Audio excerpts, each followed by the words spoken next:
Okay, NIA ಅಧಿಕಾರಿಗಳ ತಂಡ ಬೆಂಗಳೂರಿನ ಪರಪ್ಪನ ಅಗ್ರಹಾರದಲ್ಲಿ ಉಗ್ರರಿಗೆ ಹೆಲ್ಪ್ ಮಾಡ್ತಾ ಇದ್ದವ್ರನ್ನ ಬಂಧಿಸಿದ್ದಾರೆ. ಕೇವಲ ಬೆಂಗಳೂರು ಮಾತ್ರ ಅಲ್ಲ, ಕೋಲಾರದಲ್ಲೂ ಕೂಡ ಆಗಿದೆ. ಬೆಂಗಳೂರಿನಲ್ಲಿ ಶಂಕಿತ ಉಗ್ರರ ಬಂಧನ ಪ್ರಕರಣ. ಕೋಲಾರದ ಸತೀಶ್ ಗೌಡ ಎಂಬಾತನಿಗೆ ನೋಟಿಸ್ ಕೊಟ್ಟಿದ್ದಾರೆ NIA ಅವರು. ಇವತ್ತು ವಿಚಾರಣೆಗೆ ಹಾಜರಾಗುವಂತೆ NIA ಅವರು ನೋಟಿಸ್ ಕೊಟ್ಟಿದ್ದಾರೆ. ಬೆಂಗಳೂರು ಆಫೀಸಿಗೆ ಬನ್ನಿ ಅಂತ. ಯಾಕೆ ಅಂದರೆ ಸಿಮ್ ಕಾರ್ಡ್ ನೀಡಿರುವ ಆರೋಪದಲ್ಲಿ ನೋಟಿಸ್ ಜಾರಿಯಾಗಿದೆ. ವೈಟ್ ಫೀಲ್ಡ್ನಲ್ಲಿ ಮೊಬೈಲ್ ಅಂಗಡಿಯನ್ನು ಇಟ್ಕೊಂಡಿದ್ದಂತೆ ಈ ಸತೀಶ್ ಗೌಡ. ಸೊ ಈತ ಸಿಮ್ ಕಾರ್ಡನ್ನು ಅವರು ಕೊಟ್ಟಿದ್ದಾನೆ, ಸರಿಯಾಗಿ ದಾಖಲೆಗಳನ್ನು ಕಲೆಕ್ಟ್ ಮಾಡಿಕೊಂಡಿಲ್ಲ, ಹಾಗಾಗಿ ನೋಟಿಸನ್ನು ಕೊಟ್ಟಿದ್ದಾರೆ.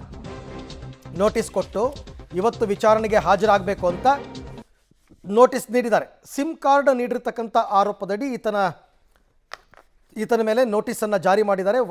ವೈಟ್ ಫೀಲ್ಡ್ನಲ್ಲಿ ಇವನು ಮೊಬೈಲ್ ಅಂಗಡಿಯನ್ನು ಇಟ್ಕೊಂಡಿದ್ದ. ನೋಡಿ, ಎಲ್ಲಿಂದ ಎಲ್ಲಿಗೆ ಲಿಂಕ್ ಅಂತ. ಬರೀ ಮೊಬೈಲ್ ಖರೀದಿ ಮಾಡಿಬಿಟ್ರಾಗಲ್ಲ, ಮೊಬೈಲ್ಗೆ ಸಿಮ್ ಬೇಕಲ್ಲ. ಆ ಸಿಮ್ಮನ್ನು ಬಲ್ಕಾಗಿ ಏನಾದರೂ ಈತ ಸಪ್ಲೈ ಮಾಡ್ತಾ ಇದ್ನಾ? ಈತ ಕೇವಲ ಮಾರಾಟ ಮಾಡಿದ್ದಾನೆ ಅಂತನಾ, ಅಥವಾ ಈತ ಏನಾದರೂ ಇವ್ರ ಜೊತೆ ಶಾಮೀಲಾಗಿದ್ನಾ? ಈ ವಿಚಾರಗಳನ್ನ ಕಂಡಿಡ್ಕೊಳ್ಳೋದಕ್ಕೆ ಈಗ ಕೋಲಾರದ ಸತೀಶ್ ಗೌಡ ಎಂಬಾತನಿಗೆ ನೋಟಿಸನ್ನು ಕೊಡಲಾಗಿದೆ. ಇವತ್ತು ವಿಚಾರಣೆಗೆ ಆತ ಹಾಜರಾಗಬೇಕು. ಕೋಲಾರದ ಸತೀಶ್ ಗೌಡಗೆ NIA ಅವರು ನೋಟಿಸನ್ನು ಕೊಟ್ಟಿದ್ದಾರೆ. ಸತೀಶ್ ಗೌಡ ಪತ್ನಿ ಹೇಮಲತಾ ಪಬ್ಲಿಕ್ ಟಿವಿ ಜೊತೆ ಮಾತನಾಡಿದ್ದಾರೆ. 3 ವರ್ಷದ ಹಿಂದೆ ಸತೀಶ್ ಏರ್ಟೆಲ್ನಲ್ಲಿ ಕೆಲಸ ಮಾಡ್ತಾ ಇದ್ರು. ಸಿಮ್ ಕಾರ್ಡ್ ಕುಡಿದು NIA ವಿಚಾರಣೆಗೆ ಕರೆದಿದೆ. 10:30ಕ್ಕೆ ನಾನು ಮತ್ತು ನನ್ನ ಪತಿ ವಿಚಾರಣೆಗೆ ಹೋಗ್ತೀವಿ ಹೀಗಂತ ಶ್ರೀನಿವಾಸಪುರ ತಾಲೂಕಿನ ವಾನರಾಶಿ ಮೂಲದ ಸತೀಶ್ ಗೌಡ ಅವರ ಪತ್ನಿ ಪಬ್ಲಿಕ್ ಟಿವಿಗೆ ಈಗ ಮಾಹಿತಿಯನ್ನು ಕೊಟ್ಟಿದ್ದಾರೆ. ಓಕೆ, ಅವ್ರ ಹತ್ರ ಏನು ಮಾಹಿತಿ ಇದೆ ಅದನ್ನು ಕಲೆಕ್ಟ್ ಮಾಡ್ಕೋತಾರೆ. ಯಾಕೆ ಕೊಟ್ಟರು ನೋಟಿಸ್ ಅಂತ ಗೊತ್ತಾಗಬೇಕಲ್ಲ. ಏರ್ಟೆಲ್ ಆಫೀಸಲ್ಲಿ ಕೆಲಸ ಮಾಡ್ತಿದ್ರು ಅನ್ನೋ ಕಾರಣಕ್ಕೆ ನೋಟಿಸ್ ಕೊಟ್ರಾ, ಅಥವಾ ಅಲ್ಲಿ ಇದ್ದಾಗ ಏನಾದರೂ ಸಿಮ್ಗಳನ್ನ ಬೇಕಾದಷ್ಟು ಕೊಟ್ಟಿದ್ದಾರಾ, ಇವೆಲ್ಲ ಗೊತ್ತಾಗಬೇಕು ಸದ್ಯಕ್ಕೆ. ನಿನ್ನೆಯಷ್ಟೇ NIA ಅಧಿಕಾರಿಗಳು ಕೋಲಾರದ ಭಟ್ಟಳ್ಳಿ ಮೂಲದ ಸತೀಶ್ ಗೌಡ ಅವರಿಗೆ ನೋಟಿಸನ್ನು ಜಾರಿ ಮಾಡಿರ್ತಕ್ಕಂಥದ್ದು. ಅವರ ಪತ್ನಿ ಹೇಮಲತಾ ಅವರು ನಮ್ಮ ಜೊತೆಗಿದ್ದಾರೆ. ಅಮ್ಮ, ನಿನ್ನೆ ಏನು ಹೇಳಿದ್ರು ಪೊಲೀಸ್ನವರು? ಸರ್, NIA ಅವ್ರು ಬಂದು ಮನೆ ತನಿಖೆ ಮಾಡಿದ್ರು.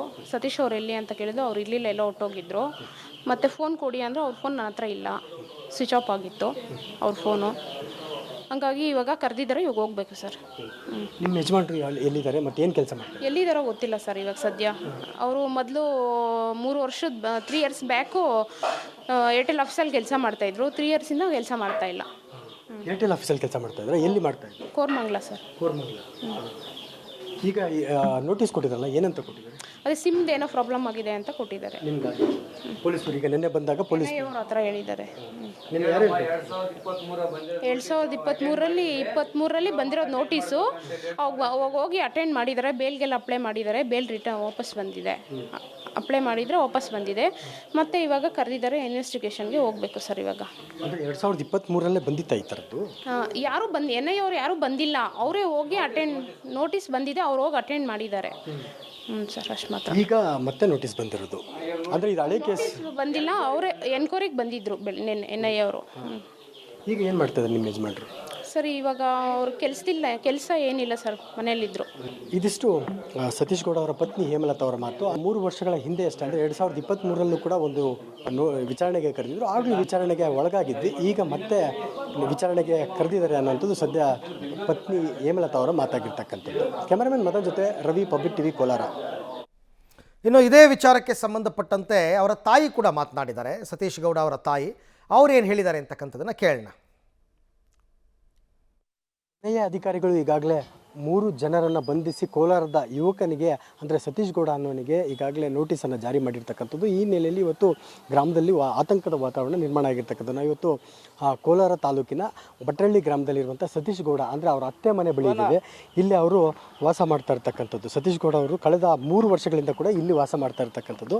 ಈಗಾಗಲೇ ಅವರು 3 ವರ್ಷಗಳ ಹಿಂದೆ ಅಷ್ಟೇ, ಮದುವೆಗೂ ಮುಂಚೆ ಅವರು ಬೆಂಗಳೂರಿನ ಒಂದು ಅಂಗಡಿಯಲ್ಲಿ ಕೆಲಸ ಮಾಡ್ತಾಯಿದ್ರು. ಆ ಸಂದರ್ಭದಲ್ಲಿ ಕೆಲವು ಸಿಮ್ಗಳು ಮಾರಾಟ ಆಗಿದೆ ಅನ್ನೋ ಒಂದು ಅನುಮಾನದ ಹಿನ್ನೆಲೆಯಲ್ಲಿ ಇವತ್ತು ಅವರಿಗೆ ನೋಟಿಸನ್ನು ಜಾರಿ ಮಾಡಿರ್ತಕ್ಕಂಥದ್ದು. ಹಿನ್ನೆಲೆಯಲ್ಲಿ ಇವತ್ತು ವಿಚಾರಣೆಗೆ ಹಾಜರಾಗುವಂತೆ ನಿನ್ನೆಯ ನೋಟಿಸನ್ನು NIA ಅಧಿಕಾರಿಗಳು ಜಾರಿ ಮಾಡಿರ್ತಕ್ಕಂಥದ್ದು. ಈ ಬೆನ್ನಲ್ಲೇ ಇವತ್ತು ಅವರ ಅತ್ತೆ, ಅಂದರೆ ಸತೀಶ್ ಗೌಡ ಅವರ ಅತ್ತೆ ಜೊತೆಗೆ ಅತ್ತೆ ಶೋಭಾ ಜೊತೆಗೆ ಪತ್ನಿ ಹೇಮಲತಾ ಅವರು ಈಗಾಗಲೇ ಬೆಂಗಳೂರಿಗೆ ಪ್ರಯಾಣವನ್ನು ಬೆಳೆಸ್ತಾ ಇರ್ತಕ್ಕಂಥದ್ದು. ಅಂದರೆ ವಿಚಾರಣೆಗೆ ಹಾಜರಾಗುವಂತೆ ತಿಳಿಸಿದರೆ, ಹಾಗಾಗಿ ನಾವು ಕೂಡ ಅಲ್ಲಿಗೆ ತೆರಳ್ತಾ ಇದ್ದೀವಿ ಅನ್ನೋ ಒಂದು ಮಾಹಿತಿಯನ್ನು ಸದ್ಯಕ್ಕೆ ಕೊಡ್ತಾ ಇರ್ತಕ್ಕಂಥದ್ದು. ಅವರ ಅತ್ತೆ ಶೋಭಾ ಅವರು ಕೂಡ ನಮ್ಮ ಜೊತೆಗಿದ್ದಾರೆ, ಅವ್ರನ್ನ ಮಾತಾಡ್ಸೋಣ. ಅಮ್ಮ, ಏನು ಹೇಳಿದ್ರು ನಿನ್ನೆ ಏನಾದ್ರು ಬಂದಿದ್ರೆ ಪೊಲೀಸ್ನವರು? ಬಂದಿದ್ರು ಸರ್. ಏನು ಹೇಳಿದ್ರು? ಏನು ಹೇಳಿಲ್ಲ ಸರ್, ಅದೇ ಇವತ್ತು ಇದಕ್ಕೆ ಬಾ ಅಂತ ಹೇಳಿದ್ದಾರೆ ಆಫೀಸ್ಗೆ. ಆಫೀಸಿಗೆ ಬನ್ನಿ ಅಂತ ಹೇಳಿದ್ದಾರಾ? ಈ ಸತೀಶ್ ಗೌಡ ಅವರು ಎಷ್ಟು ದಿವಸದಿಂದ ಇಲ್ಲಿದ್ದಾರೆ? ಇವು 3 ವರ್ಷದಿಂದ ಇಲ್ಲೇ ಇದ್ದಾರೆ. ನಿಮ್ಮ ಮಗಳ ಶೋಭಾ? ಏಮ ನನ್ನ ಮಗಳು ಸರ್. ಅಲ್ಲ, ಈಗ ಏನು ಹೇಳಿದ್ರು ನಿನ್ನೆ ಪೊಲೀಸ್ನವರು ಬಂದು? ಏನು ಹೇಳಿಲ್ಲ ಸರ್, ಎನ್ಕ್ವೈರಿ ಮಾಡಿದ್ರು, ಅಲ್ಲಿಗೆ ಆಫೀಸ್ ಹತ್ರಕ್ಕೆ ಬಾ ಅಂದರು ಅಷ್ಟೇ ಸರ್. ಯಾರ್ಯಾರು ಬರೋಕ್ಕೆ ಹೇಳಿದ್ರು? ನಮ್ಮ ಮಗಳನ್ನ ಮಾತ್ರ ಬರೋಕ್ಕೆ ಹೇಳಿದ್ರು, ನಮ್ಮ ಅಳಿನೂ ಬರೋಕ್ಕೆ ಹೇಳಿದ್ರು. ಅಳಿಯ ಎಲ್ಲೋಗಿದ್ರು? ಗೊತ್ತಿಲ್ಲ ಸರ್. ಈಗ ಹೊರಟಿದ್ದೀರಾ ನೀವು? ಹೋಗ್ತಾ ಇದ್ದಾರೆ ಸರ್. ಅಷ್ಟೇ ಸರ್. ಇದಿಷ್ಟು ಸತೀಶ್ ಗೌಡ ಅವರ ಅತ್ತೆ ಶೋಭಾ ಅವರ ಮಾತಾಗಿರ್ತಕ್ಕಂಥದ್ದು. ಸದ್ಯ ವಿಚಾರಣೆಗೆ ಬರೋದಕ್ಕೆ ಹೇಳಿದ್ದಾರೆ, ಹಂಗಾಗಿ ನಾವು ಕೂಡ ಓಡ್ತಾ ಇದ್ದೀವಿ ಅನ್ನೋಂಥದ್ದು ಸದ್ಯ ಅತ್ತೆ ಶೋಭಾ ಅವರ ಮಾತು. ಕ್ಯಾಮರಾಮನ್ ಮದನ್ ಜೊತೆ Ravi, public TV, Kolar. But Satish Gowda ಮೇಲಿರ್ತಕ್ಕಂಥ ಆರೋಪ ಏನು? 2023ರಲ್ಲೂ ಒಂದು ಸರ್ತಿ ನೋಟಿಸ್ ಕೊಟ್ಟಿದ್ರಂತೆ, ವಿಚಾರಣೆಗೆ ಹೋಗಿ ಬಂದಿದ್ರಂತೆ. ಈಗ ಮತ್ತೆ ನೋಟಿಸ್ ಕೊಟ್ಟಿದ್ದಾರೆ, ಇವತ್ತು ಮತ್ತೆ ವಿಚಾರಣೆಗೆ ಹಾಜರಾಗ್ತಾರೆ. ವೈ? ಸಿಮ್ ಕೊಟ್ಟಿದ್ರು ಅಂತಕ್ಕಂಥ ಅನುಮಾನನ ಏನು ಅಂತಕ್ಕಂಥದ್ದು ಗೊತ್ತಾಗಬೇಕು ಇನ್ನಷ್ಟೇ. ಈಗ ಅವರ ಪತ್ನಿ ಮತ್ತು ಅವರ ಅತ್ತೆ ಇಬ್ಬರು ಮಾತನಾಡಿದ ಪ್ರಕಾರ ಎಲ್ಲಿದ್ದಾರೆ ಗೊತ್ತಿಲ್ಲ ಸತೀಶ್ ಗೌಡ ಅಂತಾರೆ ಅವರು. ನಾವಂತೂ ವಿಚಾರಣೆಗೆ ಹೋಗ್ತೀವಿ ಅಂತಾರೆ.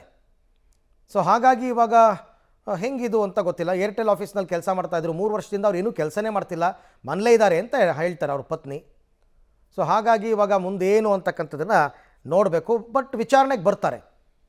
ಮೂಲ ವಿಚಾರ ಅದು ಸತೀಶ್ ಗೌಡಾಗೂ ಈಗ ಈ ಪರಪ್ನಗ್ರರ ಅಲ್ಲಿ ಇಲ್ಲಿ ಎಲ್ಲ ಕೆಲವ್ರನ್ನೆಲ್ಲ ವಶಕ್ಕೆ ಪಡ್ಕೊಂಡಿದ್ದಾರಲ್ಲ ಅವ್ರಿಗೂ ಏನಾದರೂ ಸಂಬಂಧ ಇದೆಯಾ, ಅಥವಾ ಒಬ್ಬ ಕೋಲಾರದ ಒಬ್ಬರು ಲೇಡಿ ನಾಸಿರ್ ಅವ್ರ ತಾಯಿನ ಅರೆಸ್ಟ್ ಮಾಡಿದಾರಲ್ಲ ಅವ್ರಿಗೂ ಇವ್ರಿಗೂ ಸಂಬಂಧ ಇದೆಯಾ ನೋಡಬೇಕು.